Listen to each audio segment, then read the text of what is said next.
Okay, magandang gabi, magandang umaga, magandang hapon mga ka-teach. Kung nasaan man kayo ngayon, magandang buhay sa inyong lahat.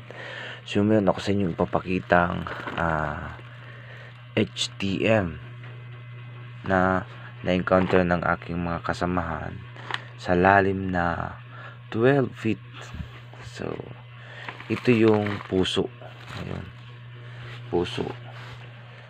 So puso siya na nakadikit siya sa simento. Ayan. Ayan. Puso talaga siya. Ayan. Ayan. Hard siya. Then may something yan. Yan. Yan. Something yan. Yan yan. May alkitan yan. May alkitan talaga yan. Then puso talaga siya.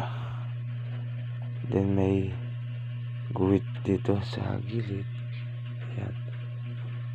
Yan, something din yan. Then may dot sa gitna. Napakaganda yan. Yan. Ano? Hard na may dot sa gitna. So jackpot yung mga ka-teach natin. So ito ay binigay sa akin, hiningi ko lang. So sa lalim na 12 feet na encounter nila yung item. Yung item ay sa kanila na lang yun. Congrats mga ka-TH. At meron na kayong pampuhunan. So hiningi ko na lang itong heart na ito, souvenir. Pero pa-target pa sila sa second item. Medyo malaki-laki yung target nila. At abutin nila yung 12 feet plus 12 feet equals 24 feet. So yan lang mga ka-TH. God bless. Sana ay makakuha din kayo ng ganong marker.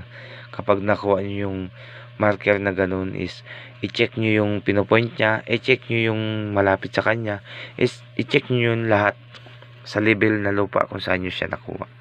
Yan lang mga ka-TH. Bansay.